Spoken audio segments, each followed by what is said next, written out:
سامعین و سامعات، سال نو کا، نئے سال کا جو ہی آغاز ہوتا ہے، مختلف اخبارات کے اوپر مختلف آرٹیکلز اور مختلف اداریے لکھے جاتے ہیں، نجومیوں کی جانب سے، کچھ لوگوں کی جانب سے، اور وہ اس اداریوں میں، اس آرٹیکلز کے اندر وہ آنے والے سال کی پیشین گوئیاں کرتے ہیں کہ اس سال کے اندر فلاں شخص تخت نشین ہوگا، فلاں تخت سے اتار دیا جائے گا، فلاں اس طرح ہو جائے گا، فلاں پارٹی اوپر آ جائے گی، فلاں نیچے چلی جائے گی، فلاں کے ساتھ یہ ہونے والے، مختلف قسم کی لاکھوں کروڑوں لوگ اخبارات کے اوپر پیشین گوئیاں لکھتے ہیں کہ اس سال یہ ہوگا، اس سال ایسا ہوگا۔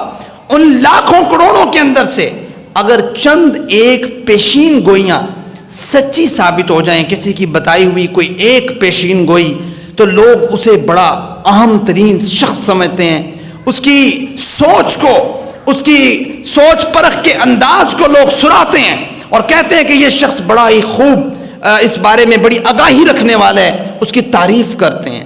حضرات، اسی طریقے سے اللہ تعالیٰ نے بھی قرآن مجید کے اندر بہت سی پیشین گوئیاں کی ہیں میرے اور آپ کے لیے، میرے اور آپ کے ایمان کو مضبوط کرنے کے لیے، کیونکہ ہم نے کائنات کے پیغمبر کو نہیں دیکھا، ہم نے یا ایھا المزمل کو نہیں دیکھا، ہم نے یا ایھا المدثر کو نہیں دیکھا، ہم نے ورفعنا لک ذکرک کے مقام والے کو نہیں دیکھا، ہم نے انا اعطیناک الکوثر کو نہیں دیکھا، ہم نے قرآن کو نازل ہوتے ہوئے نہیں دیکھا، ہم نے صحابہ کے جمگھٹے کو نہیں دیکھا۔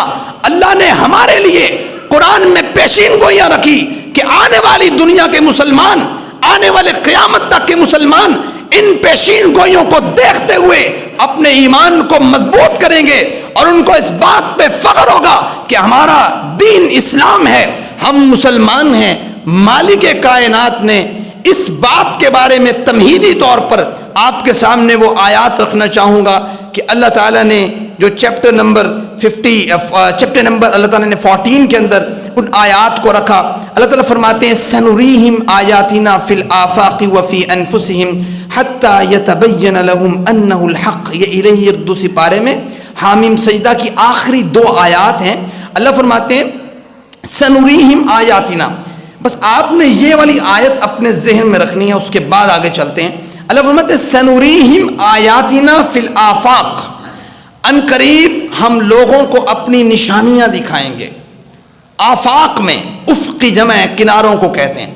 ان قریب ہم لوگوں کو اپنی نشانیاں دکھائیں گے آفاق میں، وفی انفسہم، اور ان کے اپنے نفسوں میں، حتی یتبین لہم انہ الحق، کہ لوگوں کے لیے یہ بات واضح ہو جائے گی کہ یہ قرآن اللہ کی جانب سے حق ہے، یہ جو اس کا نازل کرنے والا ہے وہ بھی حق ہے، اور جس کے اوپر نازل ہوئی ہے وہ بھی حق ہے، اور جو لے کر آیا ہے وہ بھی حق ہے۔ اللہ ایسی نشانیاں اللہ کہتے ہیں میں دکھاؤں گا۔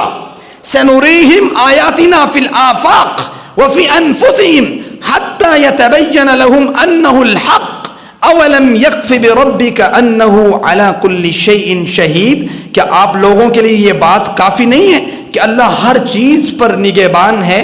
الا انہم فی مریۃ من لقاء ربہم، یقیناً وہ لوگ اس بات سے آگاہ رہیں، خبردار رہیں، انہم فی مریۃ من لقاء ربہم، جو اپنی رب کی ملاقات کے بارے میں شک میں ہیں۔ الا انہ بکل شیء محیط، ان کو اس بات سے آگاہ رہنا چاہیے کہ اس کائنات کی نبض پہ اگر کسی کا ہاتھ ہے تو وہ اللہ کا ہے، وہ ہر چیز کا احاطہ کیے ہوئے ہے۔ ایک یہ آیت کو اپنے ذہن میں رکھیے گا۔ دوسری آیت اسی سے ریلیٹڈ اللہ تعالیٰ نے سورۃ النمل میں موجود ہے، چیپٹر 20 کے اندر، ورس نمبر 93، اللہ فرماتے ہیں وَقُلِ الْحَمْدُ لِلَّهِ، کہہ دیجئے ان لوگوں سے، آپ نے کیا کہنا ہے؟ الحمدللہ۔ کیا کہنا ہے؟ جب کوئی ایک پیشین گوئی سنیں قرآن کی اور وہ پوری ہوتے ہوئے دیکھیں، کہنا الحمدللہ، اللہ مسلمان ہے۔